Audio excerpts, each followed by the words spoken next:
Hi good people, Titus here for part 13 of our Flashbang mini-series, and in this video we'll be importing our model into Marmoset and going over some common issues and troubleshooting tips to address them. Let's not waste any time and jump right into it. Alright, last we left off we were exporting our model from Blender and then basically preparing for the import, but we looks like we did make a mistake, or I should say I did. I was thinking that the text pieces here would come in as separate objects and still bake out under the low poly, but it looks like that's not the case. So we initially did a parent, so we have to go back into Blender and actually do a join operation. So I'll show you how to do that.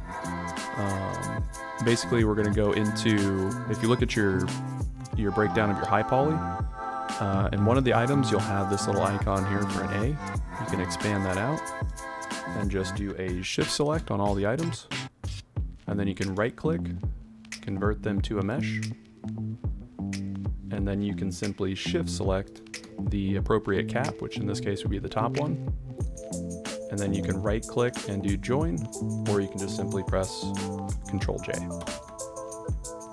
and that'll actually join it into one piece. And then we have one other object down here.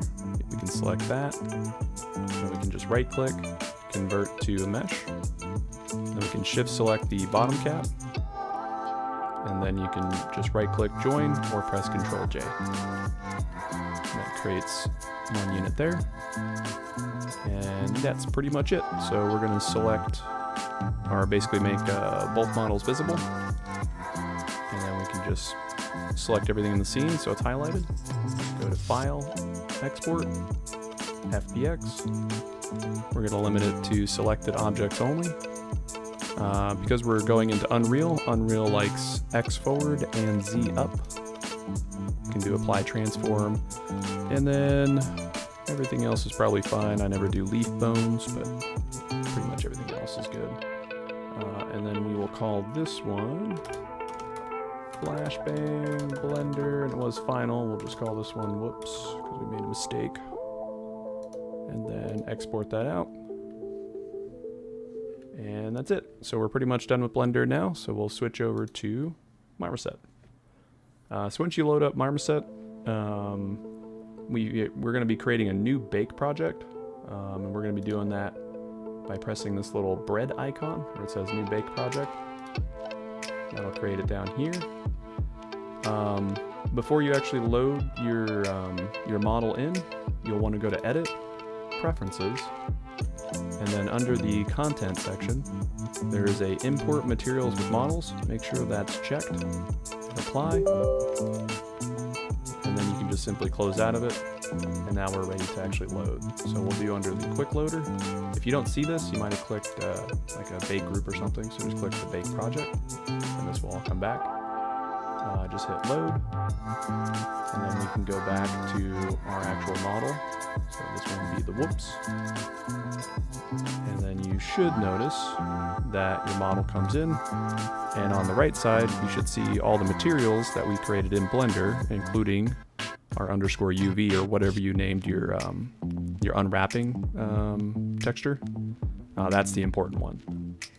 After you import the model, it's probably good to give it a once over and just see if there's any irregularities with like the shading or anything.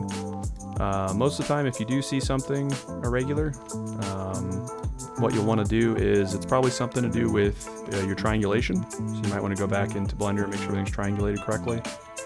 Or it could be due to improper UV unwrapping. So these are the two biggest culprits there.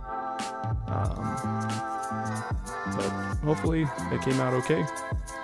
If it did, from here, I'll kind of show you how to move around. It took me a while to get used to, but you want to hold the Alt key, and then you can left click, and you can drag around the model. If you hold the Alt key and you right click, you can zoom in and out.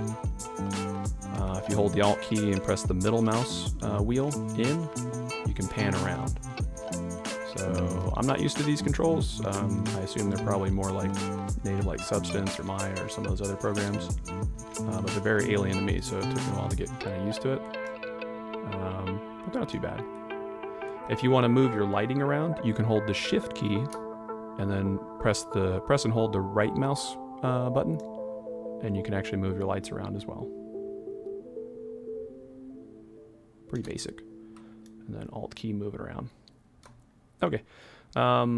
Before I set up, well, actually, let's just go ahead and set up the bake now. So after we did our quick load, we have to mess with our bake output properties. Under the bake file, I'm going to hit the little breadcrumbs, and I'm going to change the folder and put it in this bake folder. I'm going to do it as a PNG, and then I'm just going to call it Flashbang Marmo Bake, and we'll save that there. I'm going to set the samples to be 16, and then I'm going to set the texture resolution from 2K. Just hit this little up arrow. I'm going to bounce it to 4K because we were working with 4K textures in Unreal or Blender anyways, so I think we'll go there. And then for the maps, I'm actually going to check all of them. So I'm going to do a matte ID, an ambient occlusion, curvature, and normal. With all those selected, you can come to the top. And before we actually do a preview on the bake, if you wanted to switch models, you have these H and L. And again, if you don't see them, you might have clicked out of it, or you might have clicked an item. Just simply click the bake project and they'll come back. It's a toggle, so if you want to like toggle off, we're looking at the low poly you can see right here. If we hit L, it goes away, or if you click it again, it comes back. If you click the H, it'll bring in the high poly, which is, colored. If you click them both, it's going to toggle them on top of each other. So just kind of be aware of that. Yeah, so I think we got our bake settings pretty much where we need them to be. Look around your model. You'll probably notice, like especially at the bottom, it's kind of washed out. Around these edges, they're very sharp. If you look at the back over here, it's kind of blocky. So there's a lot of loss of detail, kind of all around the model. But it's not too bad. I mean, it's actually, for a game asset, I wouldn't say it's a portfolio piece, but it's definitely, could be a good game asset. But you can get away with a lot. Especially like, let me look around like this angle. So look at these sharp angles. We're gonna hit the P for preview, and it'll give you like a preview to the bake. And if you look at the UV section, this UV is gonna fill out from the high poly. So we click this here. It might take you a few minutes to actually bake out, but you should notice that a lot of the detail will actually improve on your low poly. And that's because it's basically stealing light and shadow information from the high poly. And we should also get our the texture or the text elements that are missing on the low poly. Those should bake onto the low poly as well. And there we go. So you can see, it's not perfect, but we got this is much smoother of a rounded angle. Our caps are much more rounded, and we have our text elements as well coming around there. And overall, this looks pretty good. You can see a lot of the detail in the bottom that was washed out before. That looks pretty good. So this is kind of like, like I said, I wouldn't say it's a portfolio piece, but you can get away with a lot, and you can get a lot of added detail on a low poly model. And if when you're doing your previews or you're doing your bakes, if they look off, like especially around like your cutouts or your extrusions, a lot of that I've noticed is based on triangulation. So if just something's not triangulated right, you can just go back to Blender and then just kind of make sure everything's connected, or add more connections, and then you'll find that it'll actually even out for you. A lot of stuff, even if it doesn't look right on the preview or the final bake, you'll probably still get away with it, because when you start adding like textures, it covers a lot of the imperfections out. So, don't feel discouraged if it doesn't look perfect. You can probably get a pretty decent piece still. But yeah. So if you go through your model and everything looks kosher and you're good and you're happy with it, you can come over here and just hit the bake button, and and that'll actually finalize the bake, so we can actually texture paint on it, which we'll do in the next video. And it's going to take a few minutes here to actually complete. All right, not too bad. Now let's actually go over some issues you might find. So I'm actually going to just right click and delete this bake. You don't need to follow along with this. But if you're having trouble, like say we did a new bake project and then you came down to load, and I prepped a bad one here. You may notice you do an import and your materials came through, but you don't see a model. If this happens, it probably has to do with your naming conventions that you set in Blender. But a good thing to do is just go to Help and then Development, and there's a View Log option. And then usually you just scroll down near the very bottom, and you can find a lot of, you can see we have an error here.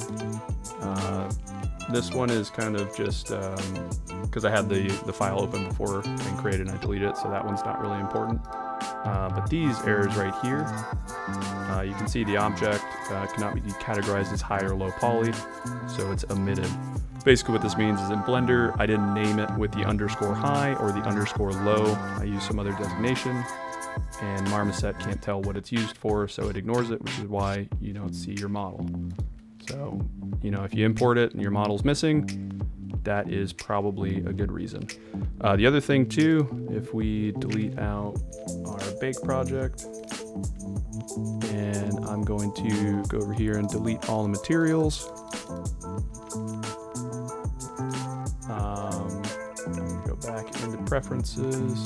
If you forgot to import materials with model, you'll probably notice when you create a new bake and you do a load, your material IDs might come in, or they might not, or they might just come in all white. That's because that setting wasn't checked, so it might be the other thing that you run into. So just make sure when you do it, edit preferences, make sure import materials with models is checked, and then apply. And then that'll correct any color issues you have with that. And then everything else is pretty much just our export settings, so we'll make sure we have those set correctly. But yeah, so basically the biggest thing to take away is, you know, when you preview your bakes, if you do your final bakes, something's off or it's not perfectly smooth or you have an issue with it, just go back into Blender and kind of look through and make sure your items are triangulated correctly on the high poly and the low poly. In most of the cases, it's just the low poly you'll need to do. But, you know, if you can't figure it out or something's not looking right, that is likely why. Like you isolate and you go into edit mode. So like, especially with the circles, they might not be triangulated or something, or you might be missing something.